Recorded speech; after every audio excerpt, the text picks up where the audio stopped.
One, and we are back on the big three roll up. We have a special guest returning guest.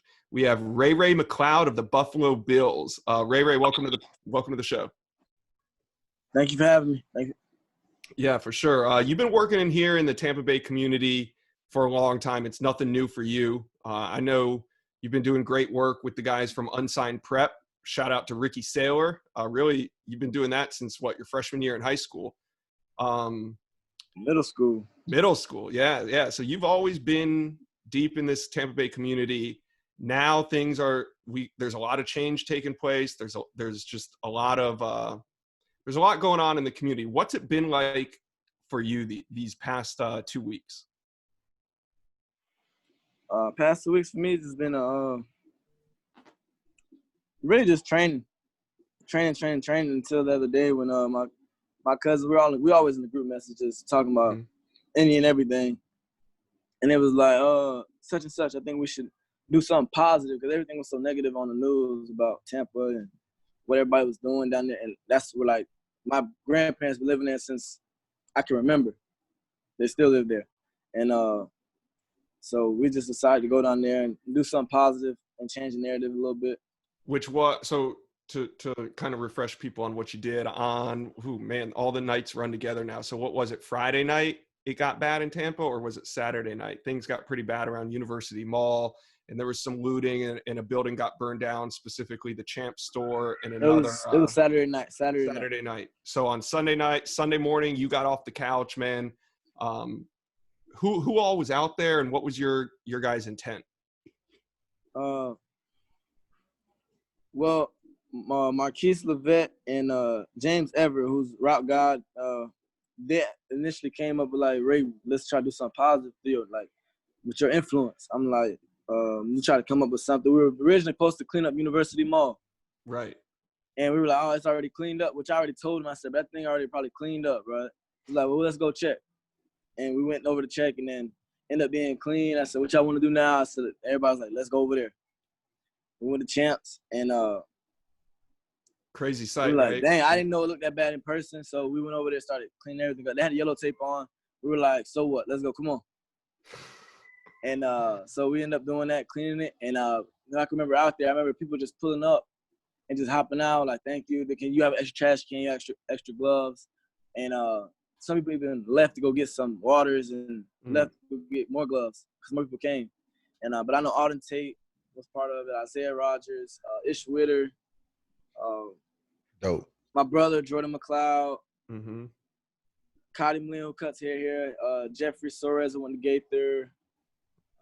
I can't remember everybody. My cousin, Antoine McCloud.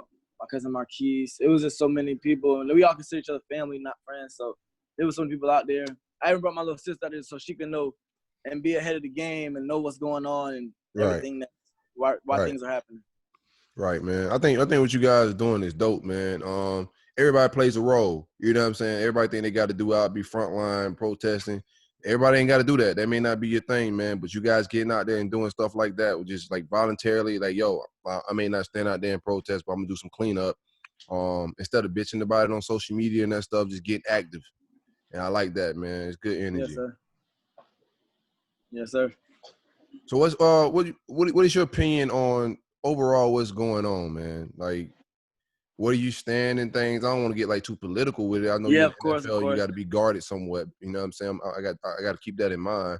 But what's your opinion on what's going on and what we got to do to get this thing changed? Obviously it's not gonna change overnight, but I think things should have a bigger consequence of certain stuff. And just because you have a badge on, you should get a slap on the wrist or stuff like that. And it goes deeper than that and goes way before our time. So, but I think momentarily what got to change is the violence of, like, you're not going to get, like, just like when you talk when you're young, you're not going to always get stuff doing the wrong things. Like, just destroying stuff, you're not going to get your way. Right. And I feel like it's a better way to do things, which people got their own opinion. Some people's opinions say, we tried to do that with Kaepernick taking a knee, and that didn't work, so now it became violence. And I just think it's a better way to do things. And that's another reason why we got together and let's do something positive, because you can get stuff the right way, doing the right things, I should say.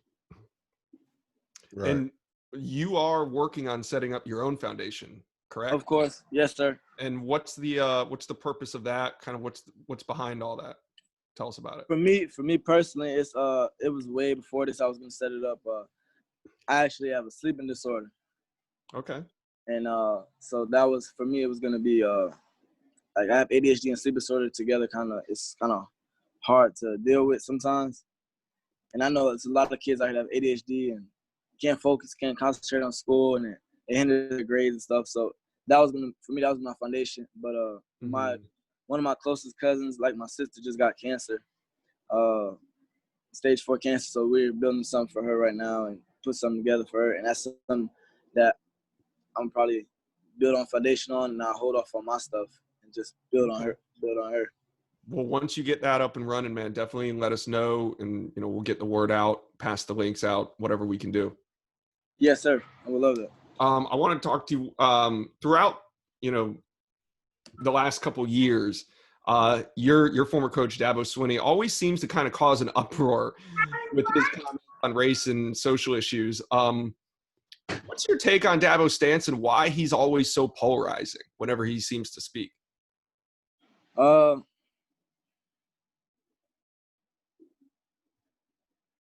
a big Tupac fan, so like when Pac said when he comes in the room and when he speaks, he wants them to shiver. Mm-hmm. Dabo somewhat has that effect. Like in every meeting we had and every talk he gave me, it was, you got something big out of it. It wasn't just everything was little. And he will talk forever, but it's something in there. He might repeat the same thing multiple times, but it make you think like, dang, about other stuff too as well. So with that, playing for Dabo, and not even playing for Dabo, just being around Dabo and be able to call him on any given day after college, which is like now. He actually texted me today. But he's a great father, great person, great mentor, and he teaches you men values and teach you how to be a man rather than a player. Has there been any communication from the NFL or the Bills since the George Floyd incident to you personally, to the players?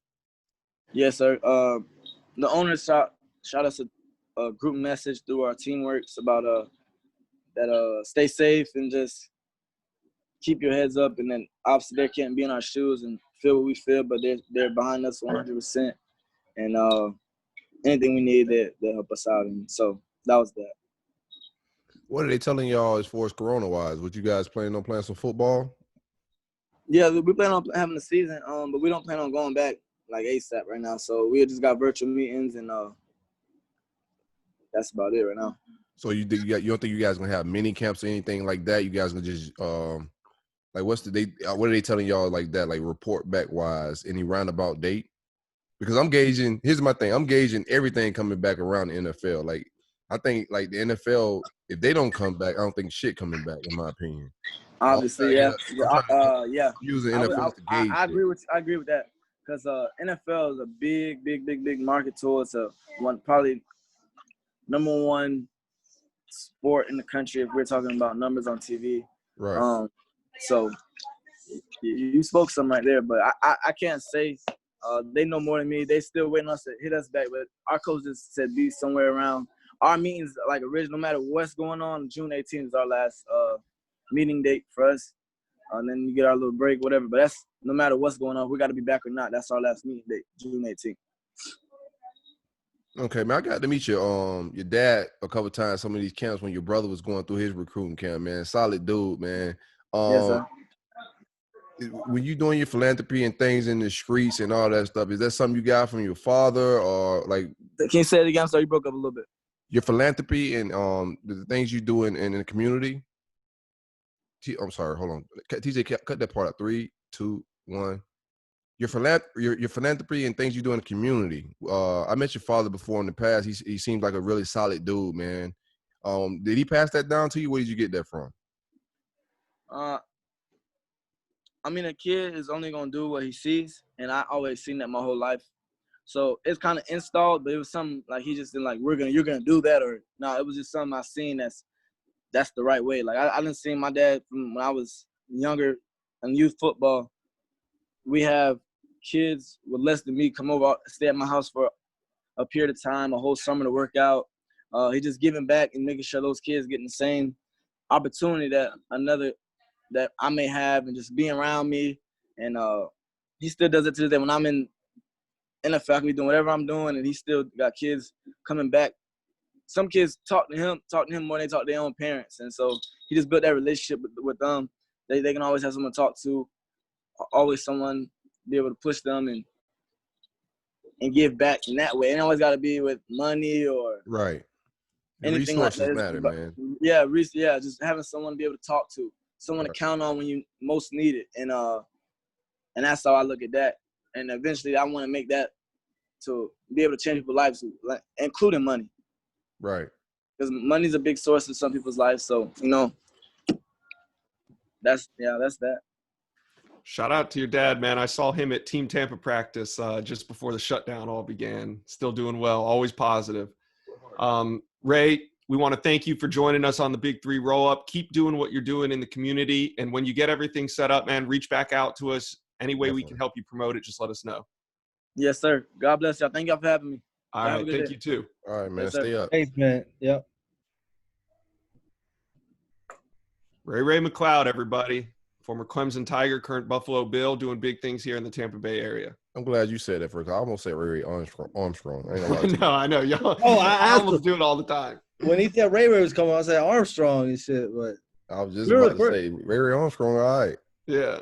Shout out to Ray McCloud, though. Ray McCloud, I remember how big it was to have him on the first time, because it was like the day after the national championship. Right. We got him like 30 hours after they, hoisted the crystal ball or whatever it is. It's hard times, too, because I was about to give him hell about Dabo, but I say, you know what? You know what I'm saying? There's a lot going on. Bro, I can't. And you know what I'm saying? I know the fans are probably like, come on, Silk, get him. You know what I'm saying? But there's a lot going on. I don't want to get into the Dabo bigotry bag and shit. Yeah, Ray's doing a lot in the community right now, fighting a lot of racism and whatnot. I don't think he wants to go to war with his former coach right now over some words. So a coach that he calls father, you heard him say that. Yeah, that's what I'm saying. Once you say that, I can't say, yo, bro, like, you know what I'm saying? I can't get into my deep dive with Dabo.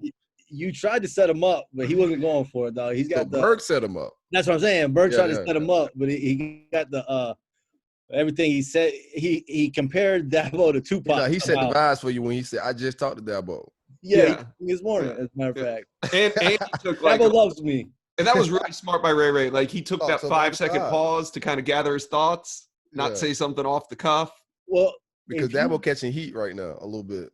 I noticed that about Ray. Every question we asked him, he paused. He took a minute to think about his answer. And you got to be guarded in that regard. Like, I wanted to be careful asking about the NFL, too, because he works for the NFL. Right. You know what I'm saying? But he's and I'm sure those boys, if they are planning to do something or, another movement or whatever, we'll see what happens once the season rolls around.